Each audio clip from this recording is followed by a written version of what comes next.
Hey everybody, it's Brian Burns. Welcome to this episode of The Brutal Truth about Sales and Selling Podcast. Today, we're going to be talking about the differences between the A and the B player. This is a young manager, a young CRO who's built an enormous team, and we're going to talk about the differences, the distinctions.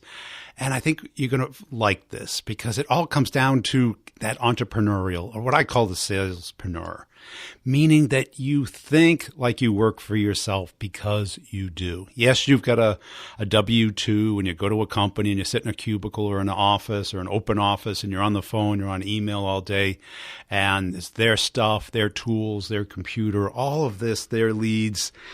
But at the end of the day, if you don't make the deals, you don't get paid. So it has this real feeling of working for yourself. But yeah, you got a boss. It's the people who really embrace, I work for myself, but I do also work for a company. They're my best customer. And that's the real distinction I got out of this interview today. I think you'll get a lot out of it too. It is more of a B2C sale, but it's all inbound, so it's not cold pitching, but really trying to help people out with tax and loan problems. So please give it a shot, give it a chance. I think you'll get a lot out of it. And I really want you to start taking that attitude, because if you don't, what you're going to end up finding out is you're really good at selling your product into your customers at your company. And if that changes, all of a sudden you go from being an A player to being a B- player. And I've seen it too many times. People leave the ecosystem that they fit into. They know the company really well. They know the processes and the systems. But all of a sudden, things shift and they go to a new company and they're like, well, this is so different. I don't know how to get a meeting. I don't know how to keep a deal moving. I don't know how to prevent radio silence and people not calling me back. This is all new to me. And all of a sudden, they understand what sales is all about. Instead of thinking like, I work for myself, I am going to build up a pipeline. I am going to build up a network. I am going to build up a system that will work at any company. You plug it in, and it just works. Yes, there's a lot of differences, but you adapt to the differences and you really follow the formula that works. And that's what my courses are all about, is building your formula and being able to talk to me and to other people in the course, see how they're doing it, how are they preventing things, how are they resolving things. So the courses have evolved so much since January when I first started. And if you sign up before the end of November, I will grandfather you in with all the one-on-ones. Now imagine this. This is a lot of my time, and these are probably cost prohibitive to do without the course, but I do it for free as long as I can share the content in the course anonymously. Nobody knows who it is, what company, what customer, what product. And we can talk about it very abstractly, and I sandwich it in at both ends with very specific stuff that's not recorded, so we can get into that as well. Hey, did you check out Gong's post this week? It's pretty important on two sides. One, they were showing you were 40% more likely to close a deal if you did a screen sharing. Now, this is really important for a couple of reasons, in that the communication, and Chris gives a great example in there, that the communication bandwidth is so much wider when you can see each other. Now, this also translates to email. And I know you're all fighting it, and people are a little shy about the camera. And we had our co-video guy on a couple weeks ago. I'm trying to remember his name now. I'm kind of lost. It begins with a D. But how he started was just sending thank you emails. Now, here's the thing. Get the 30-day trial, and they've got these screen things that go around your image where you can put Thanksgiving and the holidays. And it's a great way to stay in touch with people throughout this, 6 weeks that we have left in the year without being spammy. Nobody wants to meet with you. If they want to meet with you, they'll call you. We have to seduce people. Sales is a seduction. And I don't mean that in the, Me Too way. I mean it in the human way, that we have to warm people up. And that's what I teach in the course. It's like everyone's trying to come up with the better pitch. And the better pitch will increase, but you're talking about single percentage points. I'm talking about, double, triple, 10xing the amount of engagement that you get in your customers. We have to become great at the game that we're playing. We just can't know what the game is. We just can't understand what the rules of the game are. We can't just say, oh, well, I know how to play Monopoly, or I know how to play chess. I know how to play baseball, football, the piano, whatever it is. And I constantly say, look at Billy Joel. Okay, the guy's been playing the piano. He's a piano man.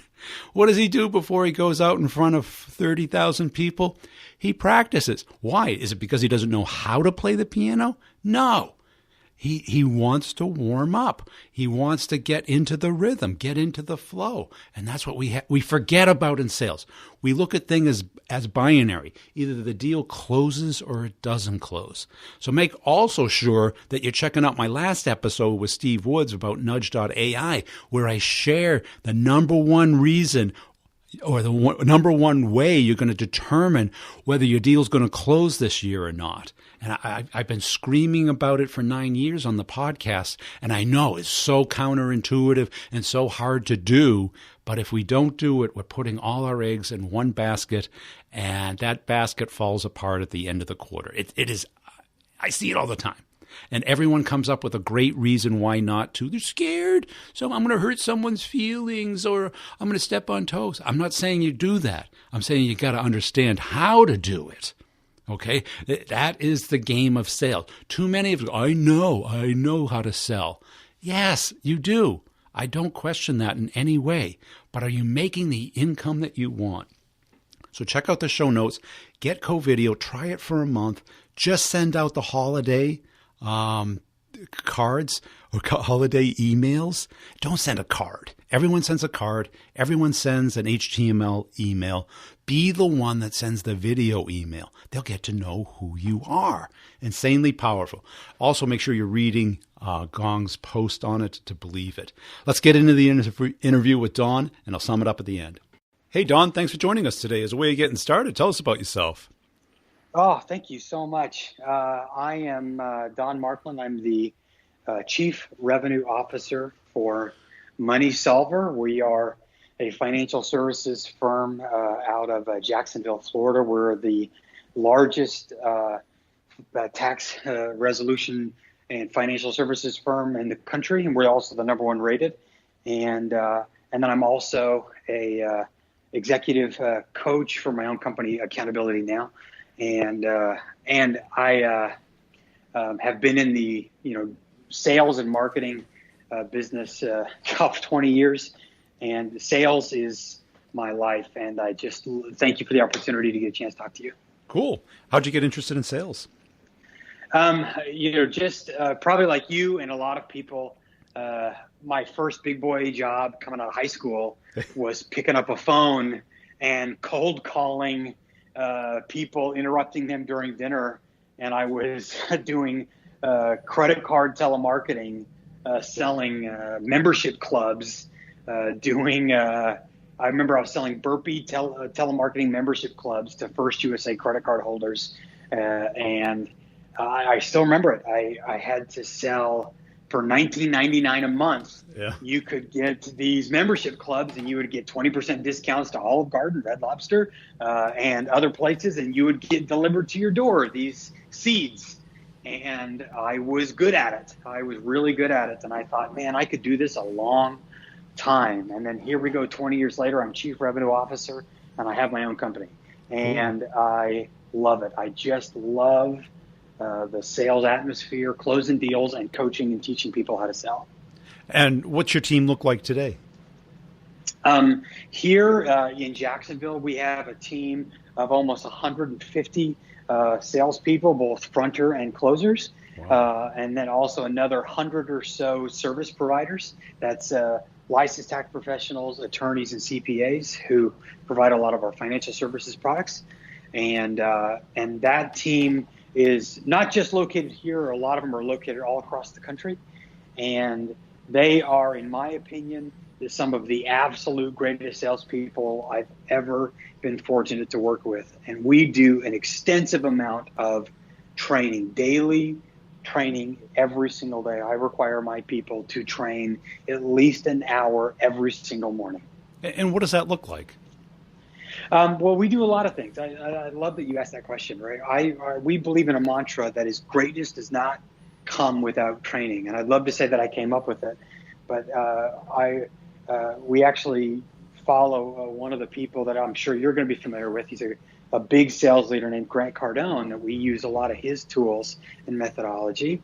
And by using some of his tools and things, we train every single morning with my whole team, and they're actually not even allowed to jump onto taking inbound calls or make outbound calls until they've completed training.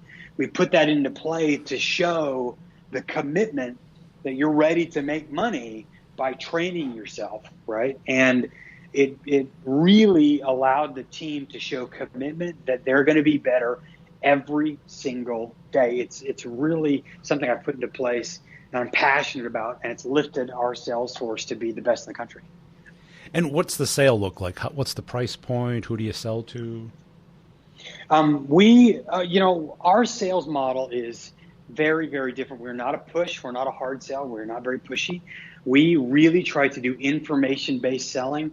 And there's a book called The Challenger Sale, where they talk a lot about providing a lot of information and giving before you try to close the deal. And we do a lot of that, where we try to provide our customers with a lot of information and a lot of free content and a lot of information before we even try to close anything. And so then as we provide a lot of that information, a lot of that stuff for free, we will then see that our closing rates, accelerate, right? And so then as that happens, and we push content and push information to the customer and provide more and more and more information, our closing rates just skyrocket, right? It's a give principle. And our price points range anywhere between market rates of like $3,000, which would be your typical tax resolution products, but then it ranges with debt amounts, right? Because then for some business clients can be as high as $10,000 or $12,000. It just varies depending upon the customer or the debt amount that they have. And who are you selling to? We sell to any type of customer that is in some sort of financial disarray, because we have different types of student loan products.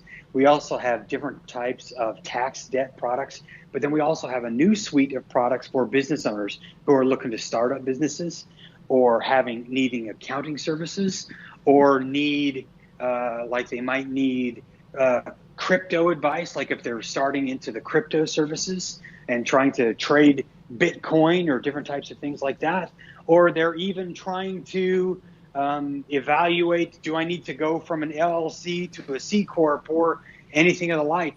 We have a whole suite of business services for how to rent a CFO or get an accountant or do their general bookkeeping. We have all suites of services for that. And the price range is anything from $49.99 a month up to, a couple $1,000s a month. And we're trying to be your financial, services option for any consumer or business owner kind of across the country. Hence the name Money Solver. Okay. And how much of your business is inbound versus outbound? That's a fantastic question.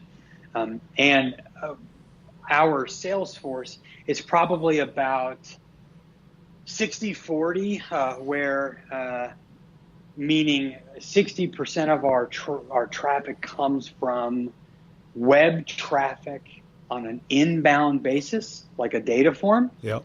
And maybe 40% of it comes from a phone form, inbound call. But then we will then make outbound prospecting to those web forms. I'm sure you follow that logic. And then we prospect those and bring them in and turn those into actual contacts and leads and all the way through the funnel. So there's no pure cold calling, meaning that calling people who haven't converted. Yeah. We do active prospecting on the web forms of people that have filled out prospected forms online. We do continue to pursue them well beyond when they're into an aged status. Yeah. right? When they've gone cold, right? There's no doubt about it. I used to have my own lead gen company in Utah, and we used to, where we go through well into the aged world, and we do that extensively. But in the purest cold format, where we're, buying lists and hunting those purely from a cold perspective, we do not do that.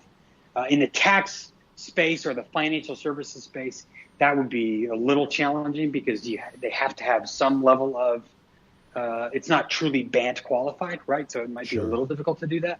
And so we don't do that. In business services, we're probably going to do that sometime next year. But in the financial services, we might not do that. And how have you organized your team? Do you have like the SaaS, business development rep, or does everybody go full life cycle from lead to close?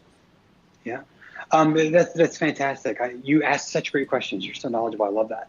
Our team is organized pretty common, right, with a fronter closer model, right, like you might see in a typical sales function, right, where we have setters and closers, where the front end will qualify and get to our closing team. But we don't like to look at them as closers, but more as consultants. One of the things that we're known probably most for in the industry that I think sets us up probably most from our competitors is that when we cannot help a customer because we feel our fee outweighs their debt, we will actually help them go to the IRS themselves, or we will walk away. We will tell them, hey, you know what, it's not worth it for you.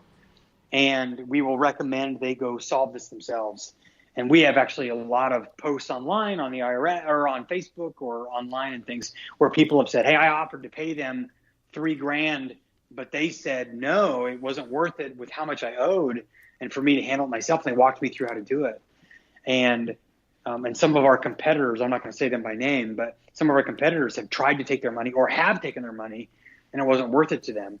Whereas we've walked away from that because we didn't feel it was the right thing. And that's, I think, one of the reasons we've won awards for ethics, which is unique in the tax resolution industry. It's very rare for a company in this sour of an industry to win ethics awards, right? And yet we've won two, right? Yeah. We've won two, not just one, we won two, because we walk away from just pure income to do what's right. And I always believe in sales, when you do what's right over time, you win every single time. Yeah. And what is the right profile, or what have you found to be the right profile for the reps? Boy, that is such a fantastic question.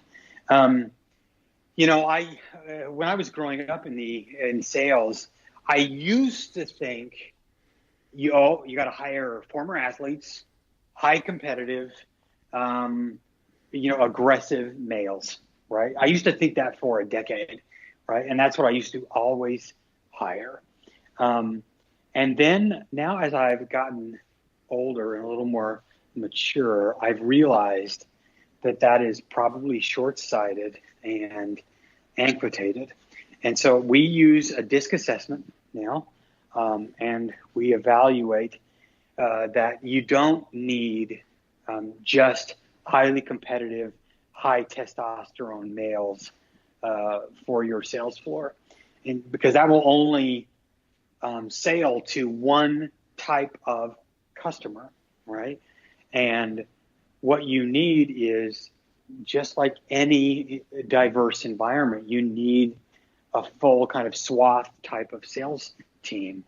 And so we try to use the right type of assessment and understand the different types of people that we need. There are certain types that don't work, maybe heavy analytical or heavy types of informative maybe don't work on a particular type of sales environment.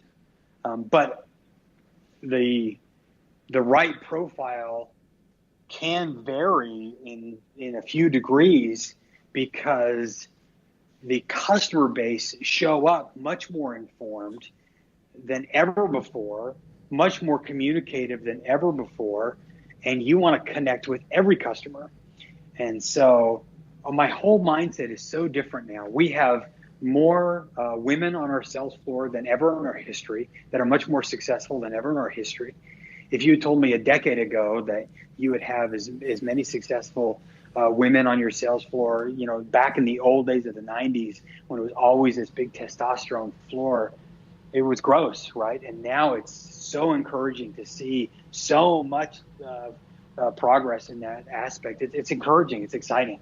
Yeah. And you're realizing that it's anyone can sell. Anyone can be really great in this industry. But what are you, during the interview process, I mean, there must be some kind of profile, some kind of skill set that you're looking for.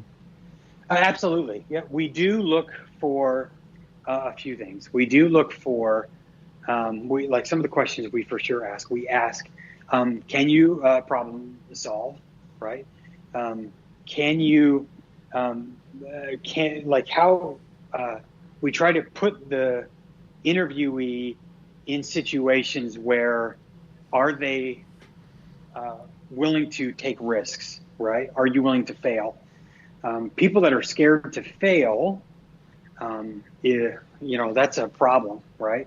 Because if it's bizarre. You might right? run into some failure in sales, yeah. Yeah, exactly, absolutely, right? If they're scared, then they're scared to pick up the phone, right? Yeah. So that's an issue, right? And so that's important. We try to get them taking calls as quickly as possible, because if they're scared to take calls, that's a problem. Because we try to understand how quickly they're scared of the phone. Being scared of taking calls, or for sure making calls, even though it's not even a pure cold call, but everybody's going to have to dial.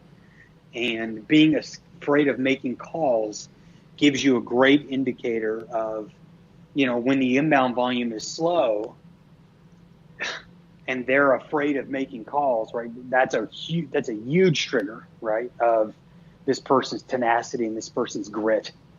Yeah. And then we do look for some competitive nature, right? We do look for, are they competitive? Do they have desire to win? Do they have desire to be the best? And then do they have thick skin for rejection? Because boy, if you're in sales, you are going to be told no, 70% of your time? And you're a home run hitter? Right. Yeah. You're a superstar if you win 30% of the time. And how about as far as education? Do you care about that? It depends on some of our product type, right? We do tend to like people with some education. To be totally candid, people with a long history in sales so if the education is in sales history, it's actually not great, because they will oftentimes have bad habits, right? They come in thinking they know everything, right? Hey, I already know how to sell. You can't teach me anything new. And it's very frustrating. But if they come in with some finance background, for sure some mortgage background, or some business background or something, those are very advantageous, because then they can speak like an expert to the customer, and there's a little gravitas on the phone, and it's very advantageage, and we will take that, and that's very strong. And what do you see is the difference between like your A players and your B players? Oh boy, that is such a great question. I'll give you an example. We have a person that started a couple of months ago. I'm going to change her name, but I'm going to call her Liza right now. Yeah, we don't care about her name. yeah. Okay, but I'm going to call her Liza. But she did just start 2 months ago. But she is 20 years old. Okay, she is still in school. Okay, but we loved her from the interview. We loved her. She had no real educational background, but she had in the interview very strong competitive spirit. I mean, she just, from the interview, she had this, I will win at whatever it takes mentality. I wish I could pinpoint it, but you just knew it sitting across the table. Like, hey, everybody get out of the way. She's going to win, right? And we even left the interview and said, hey, I think Liza is going to win. I think she's going to be the best. We call them rookies, people in rookie row that start. And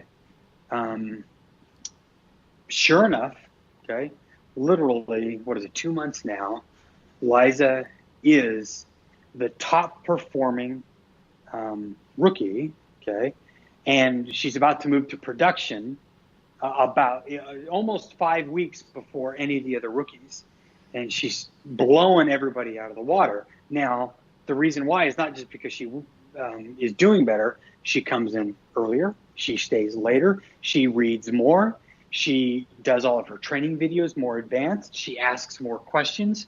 It is the little things. It isn't just because she's got some magic pill. She does the work. She asks more questions. She takes more notes. She practices more. She drills more. It is the work, right? Those people that do the extra work, that put in those things, plus character, will win in the long run. It's not rocket science. But is there nobody else that works harder than her? From that rookie team, there is not. There is right? not. We do, yeah. The from that rookie team, she is by far the one. And that is when you get hours, or is it? How about as quality? So I would say both in hours and quality, she is by far the one, right? And what drives her? Oh, if I was going to say her gem motivation, what drives her, to get, I know we have really personal conversations with our people to find out what really pushes them. And I know Liza has this dream of one day starting her own business. Okay. And that's just her dream, right? And we want to help her get there. And so that's why she's going to school. And so she's got this just big, long dream of doing that. And that's why she's working in sales, because she believes, hey, if you're going to start your own business, you got to learn how to sell. And she's absolutely right. Yeah. So now contrast that with like the B players. What do they do other than just not work as hard?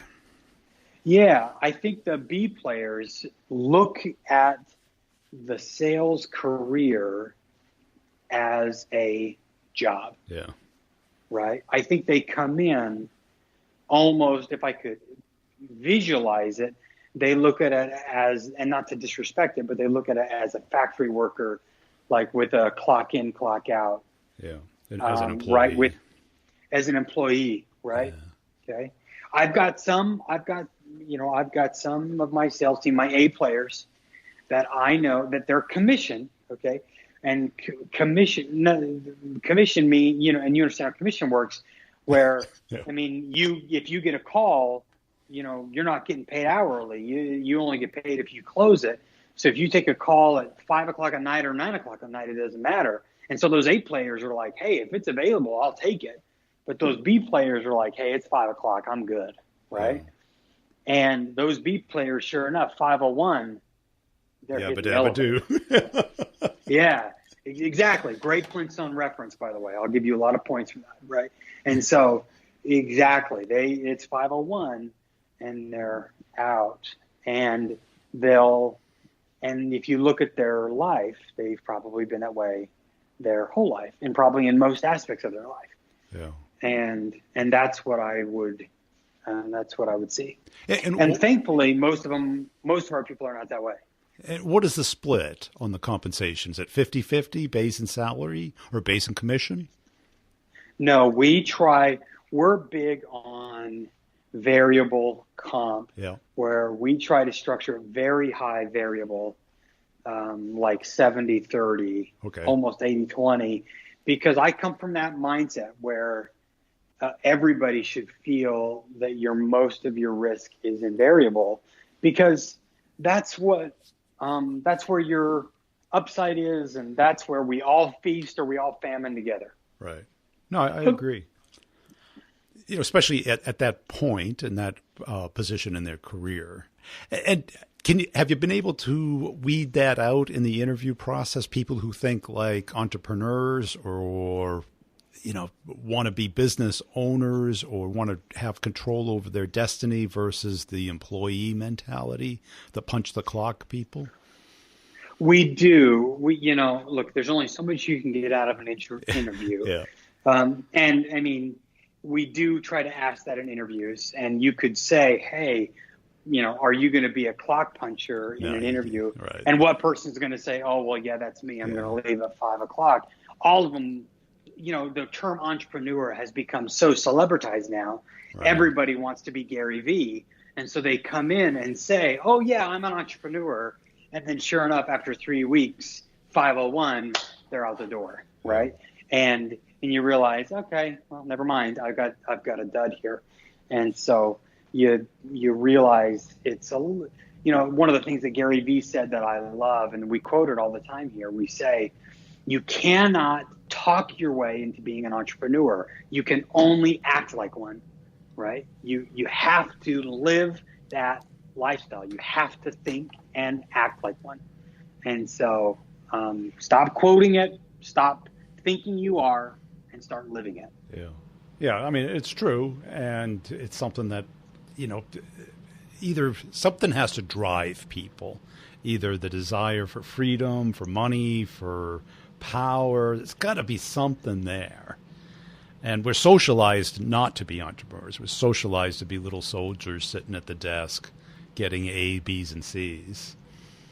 That's right. But, hey, Don, this has been a great conversation. Where do people go to connect with you and learn more about your company? They can go first of all to moneysolver.org, right? Again, we are literally the #1 financial services company in the country. They got to check that out. They can also contact my side company, accountabilitynow.net, either one. But I can't tell you, Brian, how much I appreciate the time to talk about sales and what we do and our fast growing company and how we're changing the world and people one life at a time. Yeah, I always like talking to sales leaders and salespeople, and Don's a great guy. So check out his company if you'd like, if you're in that area or you're looking to get into an entry-level sales job. I think that would be great. Also, make sure you're checking out the website b2brevenue.com. You can schedule a call to talk about the courses, not about your personal problems or sales challenges, but the courses and how the courses can help you. And please make sure you show up at that time, follow the instructions. All you have to do is pick a time. It'll send you confirmation, add that to your calendar, and make sure you put your phone number in there. I'll call you at that time that you choose. We can talk over what you're up against and how the courses can help, but be serious. Meaning that if you're not willing to invest in yourself, don't expect me to invest in you or anyone else.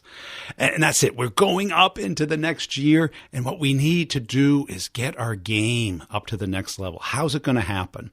You can do it through osmosis, life experience. I've seen that take anywhere from 5 to 30 years. Do you have that? Or you have somebody help you. Now, I've done this in many parts of my life, from my business to playing chess to running. Everything that I want to become good at, I hire somebody to give me some feedback, to look at what I'm doing. And look at the idea of like a nutritional coach. Does anybody really need that at all? I mean, all you have to do is search the internet. They tell you what to eat, but no one does it, right? We need some feedback, some encouragement, some focus, somebody to really help us get to the point where we understand exactly what's going to happen if we keep doing what we're doing, or if we don't change, or the real implications of what's going on. Also, I've got a new class coming up, and anybody who joins the existing classes will be able to get into the beta for free, and it'll go live January 1st. It's all about conversations that close. It was really originally just going to be designing your questions, but what I found, and I've been doing a lot of research, and a lot of people in the courses, even when they start the conversation and get the meeting doesn't go the way they want. So they need a particular structure. And the time to do that is way before the meeting. It's not winging it. There's too many variables. You have to have a little bit of structure, not a lot, and a lot of good questions, not a ton, but 3 to 6 maybe 9 at the most that you know will get the person going. So I will show you how to analyze where the person is right now, how to build curiosity, interest, and commitment, and close for a next action. Every sales call has that structure. No matter who it is and what, either every date, every conversation has that structure if you want to persuade somebody. But the thing is, you just can't hear it and you just can't do it. You have to really build it out, practice it, see how other people do it in similar situations, and really develop it. So that's what the course is going to be about. It will not have office hours. It will have probably 2 30-minute sessions that will be included in it. The people who are already enrolled in the course, check out the office hours to get the one-on-ones, and I'll put a coupon code in there to get a beta version of the course and to schedule those. I will ask that although that content will be put into the Conversations at Close course, and podcast listeners will get probably 50% off of it. It'll go live January 1st, but the coupon code will expire at the end of January. So if you want a little Christmas present for yourself, let me know. Maybe I'll give you early access to it for even less. You can check me out on LinkedIn, and I really appreciate everybody who shared the content on LinkedIn. If you see a video by me, I put out about one a day, basically a little tip, a little kind of insight idea, something that's counterintuitive, something that no one else is really talking about. I'm just so sick of these sales authors who have never sold. It's just driving me crazy. Check them out before you buy their book. 99% have never sold, certainly never in a challenging situation. But, the books are so dead. You're wasting your time on books. Things have changed so much. Yeah, get them if you want. But what you really need to do is practice. Sales is not a reading profession. I don't know what is a reading profession. Yeah, you can know something. Sales is a performance profession. Every day is a performance. You may fight that all you want, but it is. You get no credit for crushing your number this year come January 1st. You're going to get a new territory, a new comp plan, and are you going to have your game where you want it to be? Or are you going to save a couple pennies? I'm going to save some money, Brian. Christmas is coming. I understand. Well, thanks for listening. We'll see you next time. Hey, everybody. Thanks for listening to this episode. And I really will appreciate everybody who goes onto LinkedIn, connects up with me, or follows me there. If you happen to see some of my content flying by, if you could throw a little thumbs up or a comment or a share, I definitely appreciate it. It helps spread the word about the podcast. And make sure you're checking out my website, b2brevenue.com. You can get my free book on how companies make product selections. It's a real book. It is on Amazon, but I give it away for free. Just register there. It'll email you a link to it, and you can just download the PDF from there. Also, if you want to check out the courses, start the conversation, get the meeting, or closing the complex sale, and you have more questions about it, the short answer is there are video courses. You get access for a year, but it's also a community. What does that mean? You can ask questions anytime via voicemail or email. I answer them within a week, put them into the course. We have office hours every other week. It's an hour long course where you can I pick a topic, answer questions, you can ask questions. Also, you can schedule one-on-ones for free, and we just talk through your particular use case, and that gets shared with the course. So if you don't have time for office hours, or the timing doesn't work, or you just want some more one-on-one help, that's all included for a whole year. So it's really a year to go from where you are to where you want to be. And so it's not just videos. It's not just knowledge. It's practice. It's getting feedback. You can send me emails. You can send me your presentation. I'll help you with anything that you need to close the complex sale or get the meeting. And you can check out them at b2brevenue.com. So that's it. I really appreciate it. And please tell somebody about the podcast and let me know if I can help you in any way. Oh, and you want to hear some results from the course? Well, here you go. You know, I love the approach. It's working for me just fantastic. If I sent you some of the emails, which I should, the conversations that I'm having with people, I think you'd be blown away because they're not really about work. Yeah. I've figured out if you can kind of get personal with them, like one lady, it's all about her family, kids. And then I sprinkled in a little bit around work, and she's LinkedIn, sending me messages on LinkedIn, photos of her family. No, I'm not even kidding. I should show this to you. You'd be stunned. I was shocked.